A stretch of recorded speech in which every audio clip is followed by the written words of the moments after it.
After 3 days, umakyat na yung isa. Oh. Hindi na yung isa sa taas. Paras kasi ito puti dito. Kaya kailangan tandaan ko kung sino umakyat dito. Kung sino umakyat. Ito yung isa medyo malaki ito eh. Magkapatid sila pero kailangan tandaan ko kung sino ulang ng itlog after 3 days.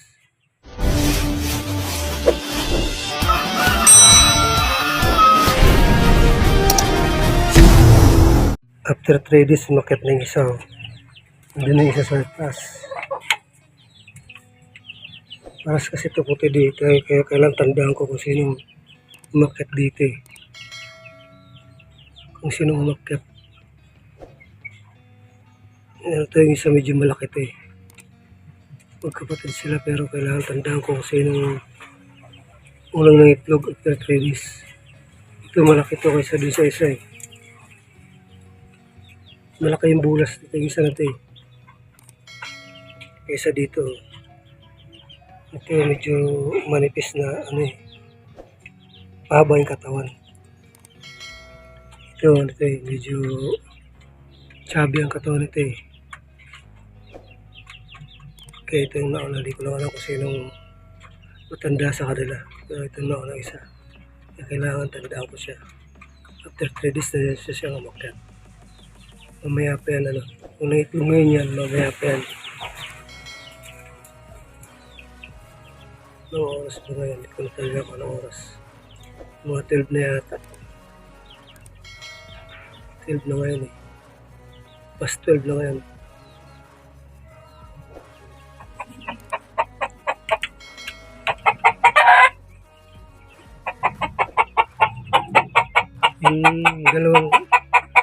Yung dalawa ko palang puti rito, yan isa. Yung isa naglilimlim na. Naglilimlim na yung isa. Yung isa, ayaw pa eh. Yung isa, ayaw niya pa maglimlim. Kala ko naglilimlim na pala yung mga nakarang araw eh. Hindi pa pala. Tinanggal ko na nga yung ano ko dito, yung sinibala ko na pang breeding. Tapos pinalitan ko itong kulay pula. Itong manok na to, putulang mga daliri sa paa. Ito yung pang breeding ko ngayon. Pinalitan ko muna sinibalang. Pinadala ito ng kaibigan ko para pampalahi. Yan siya. Putol na yung mga daliri niya sa paa. Kaya sabi ng kaibigan ko, palahin na lang daw yan. Hindi na pwede magamit sa panabong eh. Pero nakadalawang panalo na yan. Ano? Kaya pampalahi ko na lang yun dito sa yung dalawang puti ko. Kaya tinanggal ko muna dito sinibalang ko eh. Siya muna may pinilit ko ngayon kasi pwede pa naman siya makapangasta. Nga lang pulpulang pa niya yan. Putul talaga. Yan. Nahirapan rin siya apak eh. Kaya linagyan ko siya ng sa ilalim. Yung glob ng manok, inanong ko siya.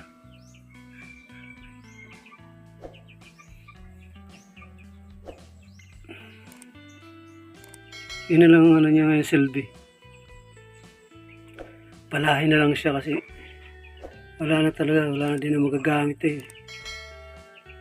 Nakadalawang panalo na rin ito eh. Magandang klaseng manok yan. Kaya pampalahin na lang namin. Hanggang dyan na lang niya eh. Hindi na siya pwede laban. Pagkasama dyan yung nagtatapos yung kayo sa sabong. Wala na. Naputulan na siya ng mga daliri eh.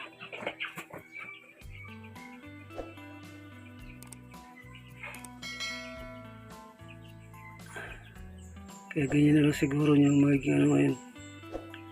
Palahin na lang ito sa dalawang manok ko na puti. Na bluish yung paa. Lalabas siguro magandang lahi ito kasi Maganda naman yung puti kong babae. May itlog na rin siguro siya kasi matagal-tagal ko na itong nilalagay dito, yung 2 linggo na eh. Tinandaan ko kasi ano yung itlog ng sinibalang, tinandaan ko. Yung itlog nito,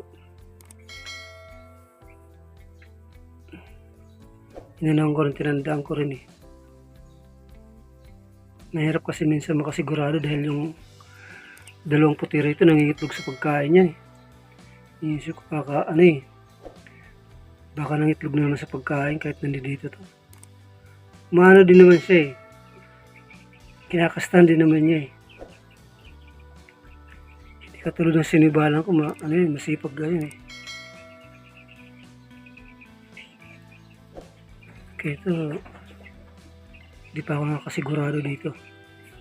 Pag nagpisa na lang siguro ito yung 2 ano ko.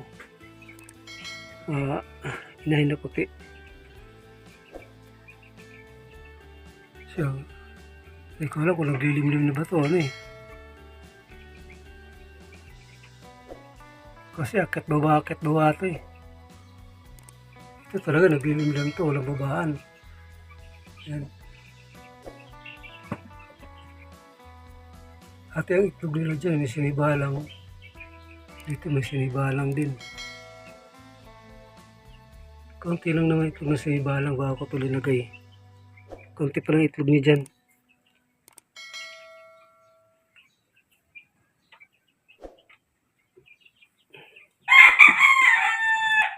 Ito yung medyo marami-rami itlog dyan. Itong putol na to. Medyo maraming itlog dyan na nadadagdag eh.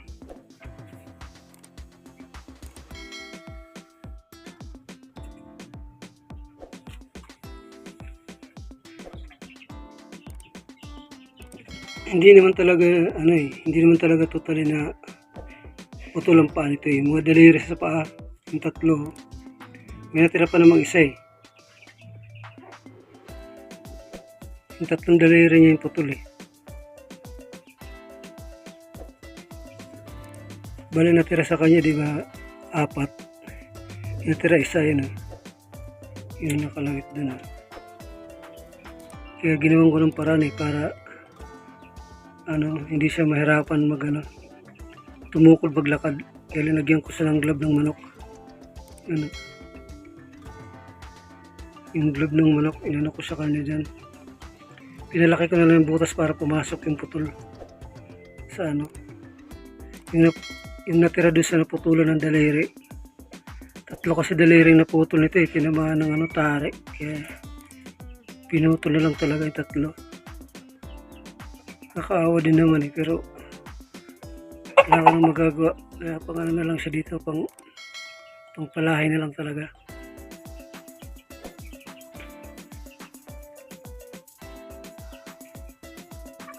Yung 2 dito,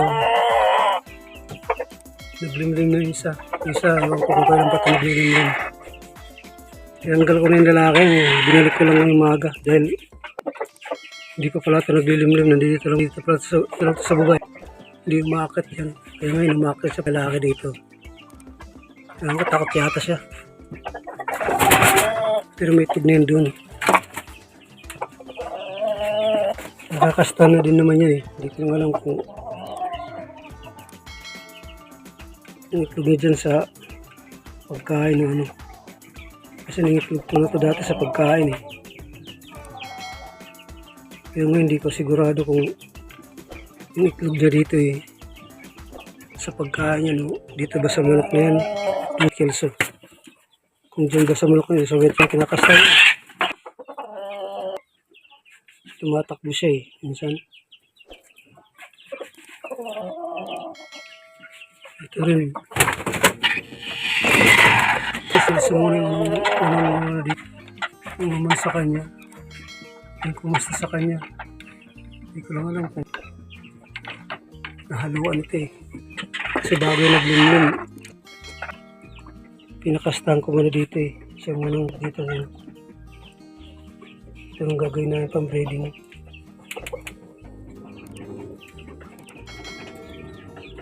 Ito ang kaso lumakad.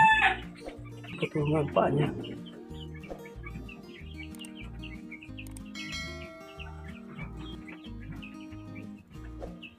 Pero kahit putol ang paa niyan, dito yung siya dumadapo pag hapon na.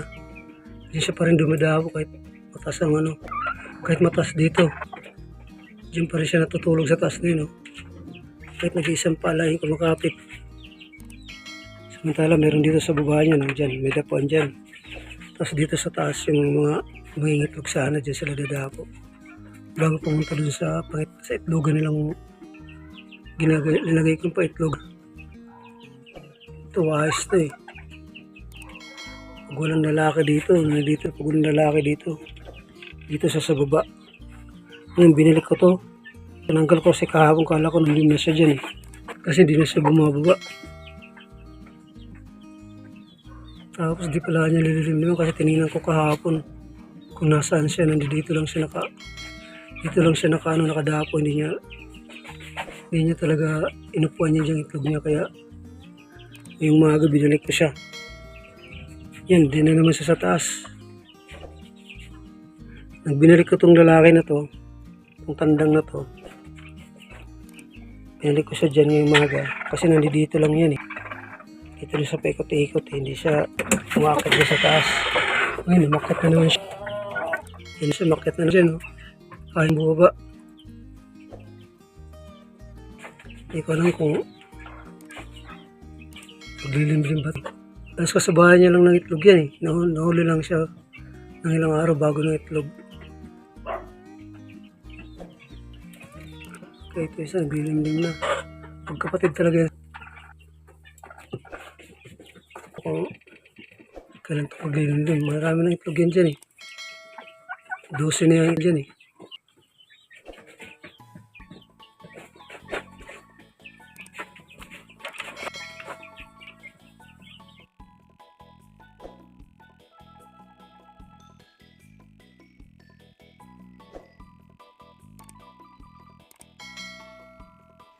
Araw-araw tinitingnan ko itong mga to kung maglilimlim ba. Hindi ko kasi kung hindi, plano kong incubator na lang yung mga itlog niya.